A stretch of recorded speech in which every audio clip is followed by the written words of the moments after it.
What's going on, everyone? Today I'm going to be reacting to another Kevin Samuels video. I'm going to give my take in the end.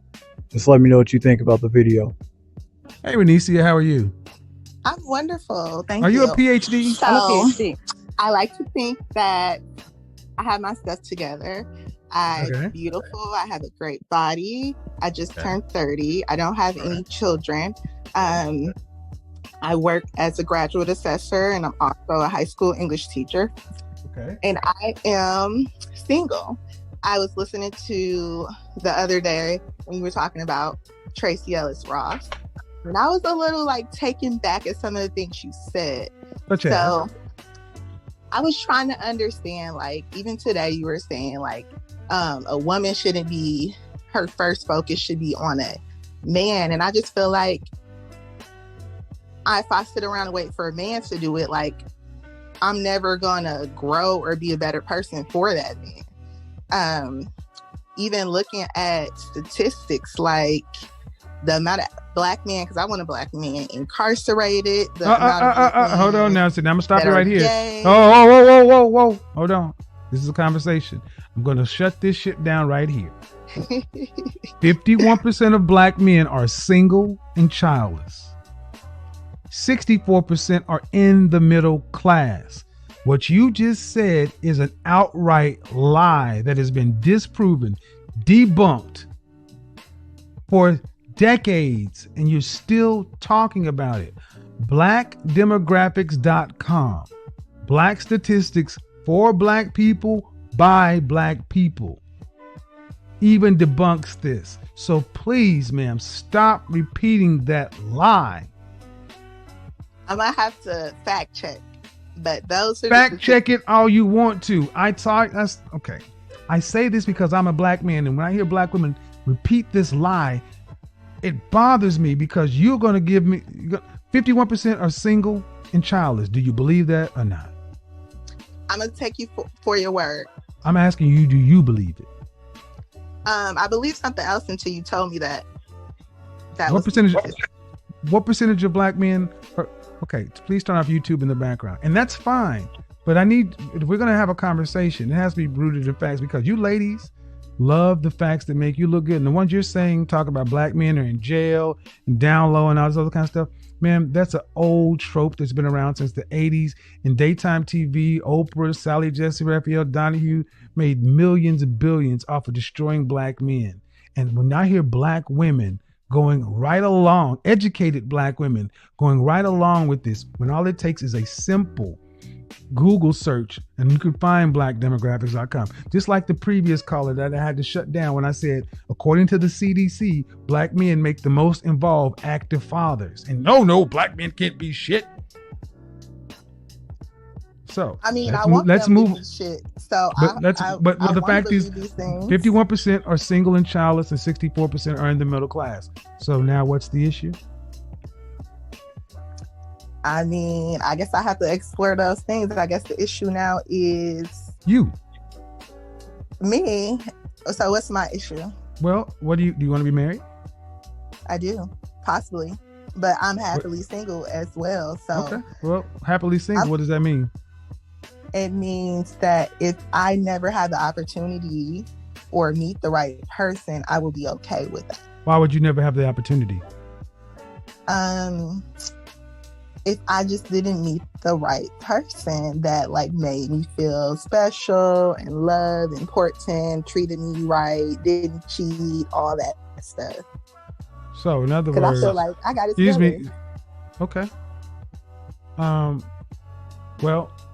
first I asked you if you said you never have the opportunity, and I said, why wouldn't you have the opportunity? You just skipped right on over to that to get into the finding the right person. Why wouldn't you have the opportunity to get married?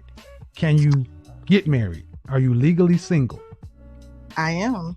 Can you enter into a contract with the man and the state? Can you sign a marriage license? I can. Then you have the opportunity to get married just like any of us. But I'm not going to settle. Excuse me. Hold on. Okay. All right. Let's get into it. Since you want to smoke, I got it for you. How tall are you? How tall are you? I'm 5'5". Dress size? 170. How much did you weigh the last time you weighed yourself? 170. I also have a 25-inch waist. So 5'5". Listen, don't. Me up. Oh, first off, here's one simple rule. Hold on. There's one simple rule. No, because that's. Hold on, ma'am. One simple rule of my show is I don't care who. Yes, you cannot do that. It will go completely off the rails because that is just disrespect. I agree. But you're disrespectful. Excuse me? I said you are disrespectful sometimes. But I can beat it. Hold on, ma'am. I can tell you one thing. As the host, it's not disrespectful to cut you off because I am running a show for 4,500 people. I don't know you. I'm trying to do 10 different things. So this is my business. I'm running a show. If you consider me having standards and a systematic way I handle a show disrespectful, that's on you. Because I have plenty of women who love my show and watch it every day. But you seem to have a problem with the things I say, and that's your right. But don't call it disrespect because you don't like it. No, I think the way you respond sometimes to people not cutting people off on your show that you're hosting is disrespectful. But what I was going to say is that your body standards and my body standards are what the American Medical Association. The American Medical Association. First, I'm a professional image consultant, so your opinions, and you're fine. You can have those, but I go by. Excuse me, as an image professional. Excuse me. Oh, see, there you go with this shit again. I told you, don't do this. See, I could care less if you disagree. Many black women disagree with truth and facts all day long.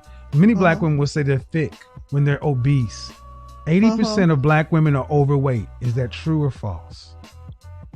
I haven't heard that statistics, but it's probably true. But I know that I have a 25-inch waist, and I know that. So you're 5'5". So you're 5'5", right? I have a problem with sharing. Excuse me, ma'am. Excuse me, I don't, ma'am. I don't care about your pictures. I need you to listen to some basic facts. In mammals, is it typical for the female of the species to weigh more than the male? No, but I don't like. All right, ma'am. Then I need you to go. So a man who's 5'5", how much should a man, healthy weight, 5'5", weigh? I'm not sure. However, I wouldn't date. How much would a man at 5'5", healthy weight weigh? Give me a ballpark guess. Probably what they should weigh according to the BMI chart, or what they should weigh according to what I find attractive. Because what you find attractive is irrelevant. And what you find attractive is irrelevant. I mean, just walking through society. Walking through society of being. Just answer the question, ma'am. Can you answer the question, ma'am? Could you answer the question? I think Bernice Burgos. I asked you a 5'5" man. I asked you a 5 foot. Overweight. All right. I've told you several times. You're not going to talk over me. So we'll try this one more time. And if you're going to continue to do this, I'm going to bid you a good night.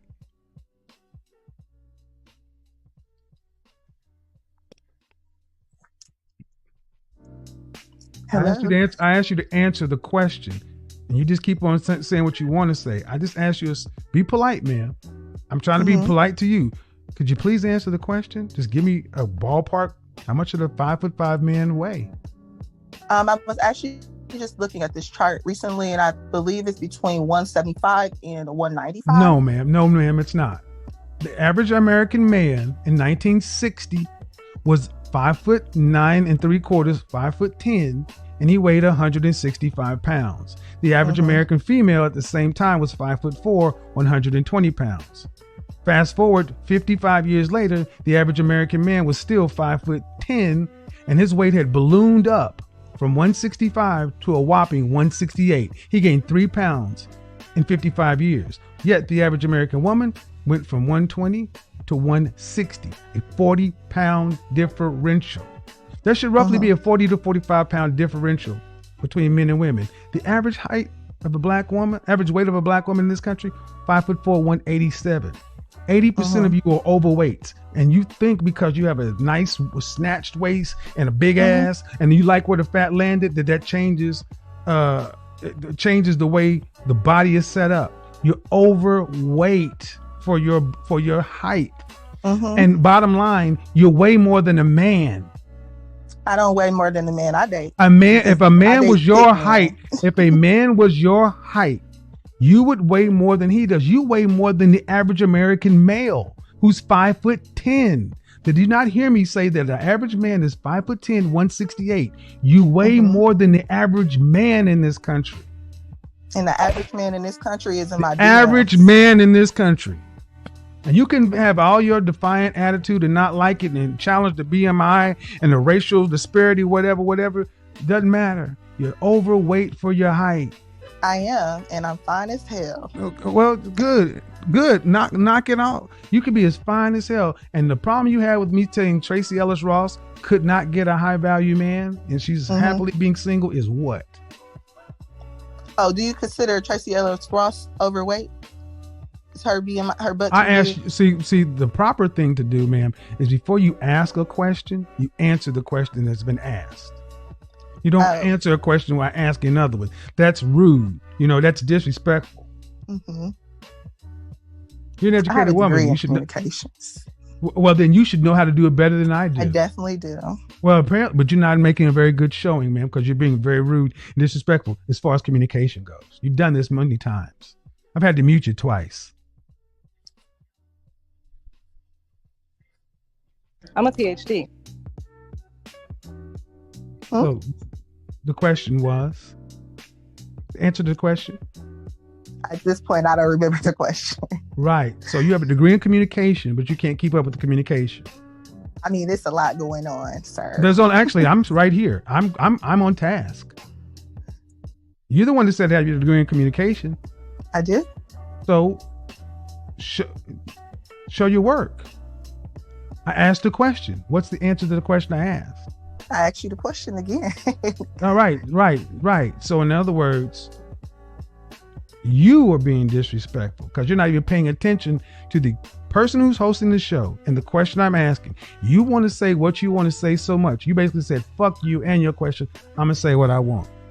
All right. So you're happily single. Congratulations. Yeah.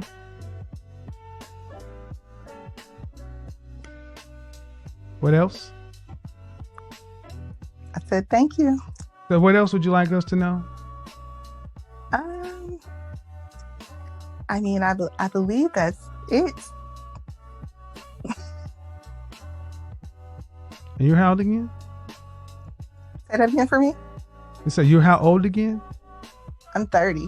I just turned 30 this year. All right. 30 years old, happily single. 5'5", 170 pounds, 25-inch waist, and all these other things. But why, if you say you're happily single, but you'd be open to a relationship, which do you want?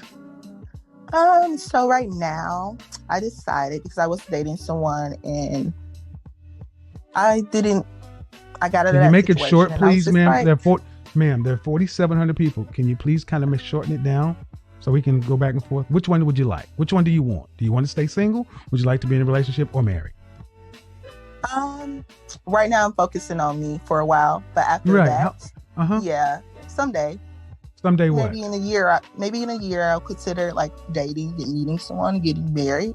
But have you ever been engaged? I have not. Okay. Women control access to sex. Would you agree or disagree? I agree. Men control access to relationship and marriage. Would you agree or disagree? I agree. So just because one day you may decide you want to do it, do you think it could happen just because you may decide you want to? If I meet the right person, yes. No. You don't control that. We do. See, you ladies always talk about one day in the future, if I decide I want to. You don't control that. Men do. That's what the whole Tracee Ellis Ross is talking about. She's open. You can be open all you want to. No one wants to pick you. 25-inch waist and all. Mm. I mean, you've never been engaged to this point, right? I haven't dated anyone in 8. I haven't been in a relationship in 8 years either. Exactly. Thank you for proving my point. I've been focused on me. Exactly. I be in the gym. I could not dream you up, ma'am. You are You are the person I made this show about. You have no relation. It's difficult for you even to hold a civil conversation with the man who challenges you. So yes, you haven't had a relationship in 8 years because you're unfit for one. But it's by choice. I have people pursue of course, me for a relationship. Yeah, no, they pursue you for sex. Okay. They didn't pursue you to be married. They did not pursue you for being a wife. Knock that shit off. Okay. See, guys, remember the laughter is a tell. It's getting more pronounced the deeper the truths get because it's uncomfortable now. Okay. I'm talking to the audience who can see what's going on, but you think you think you're the shit. I do. Good. And one day, but unfortunately, the kind of man that you would want, the special kind of guy, doesn't seem to share your opinion. If he did, he'll be trying to find you. He would have wifed you by now. Not after you, not when you're in your, because your youth is what men want. Your youth, your fertility, your womb. We don't want you when you're all past the wall and everything else. So your sell by date has already happened, but you were not fit for it, and that's fine. And women like you and Tracee Ellis Ross can say what you want, but just like her, you sound delusional. I'm old at 30. No, you're okay. You're at the wall at 30, but past 35, you enter what? High risk pregnancy? You do. Okay, so your eggs are old. And as somebody who has not had a relationship in 8 years, you're wholly unfit. Your relationship muscles have atrophied. This back and forth right here proves that you really don't even know how to hold even a civil conversation. You may be able to have sex, but a relationship?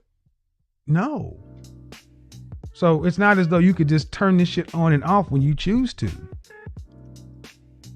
So being happily single, you don't have any choice but to be single and be happy with it because you don't have a choice to not be. Oh, okay. Yeah. That's why you're not cackling and laughing as much, because the truth is set in. You don't have any options in this. I'm cackling and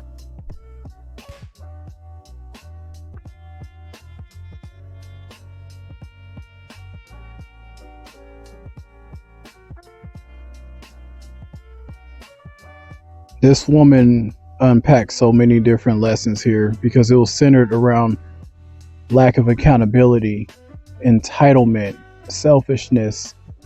So this woman calls on and says she wants to be married, but doesn't mind staying happily single, whatever the hell that means.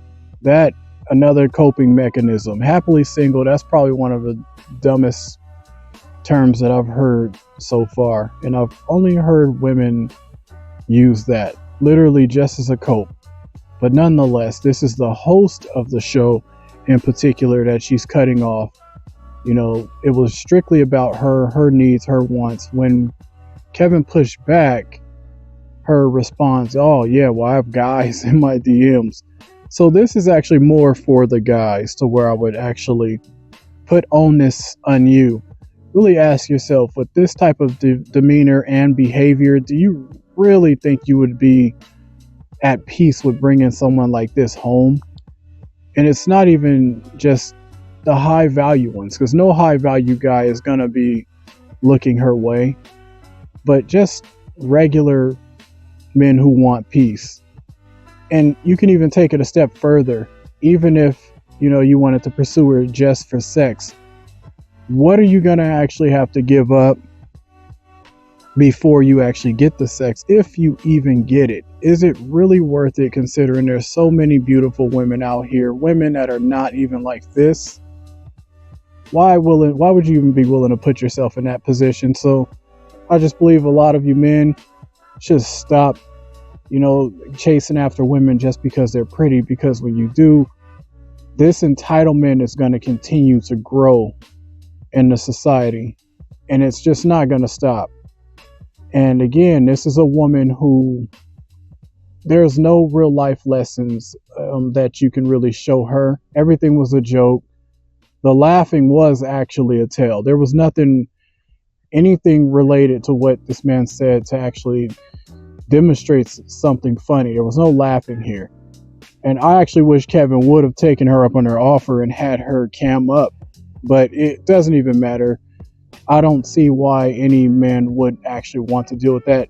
And the type of man that's in her DMs that she is referring to, that's always a cop-out. That's always the tale about this whole scenario, because she said, I have the guys in my DMs. There's no high-value men in there. You'll have simps in there that's willing to take you up on your offer any day, but nobody's really willing to stay in line for that. So I just encourage men to really stop, reevaluate the situation when they're dealing with women, and ask yourself if this is the type of woman that you'd even want to put forth the effort just to even get to know, because that attitude, I'm pretty sure she displays something like that, and there's no accountability. There's just gonna be chaotic scenarios that you'd really put yourself through.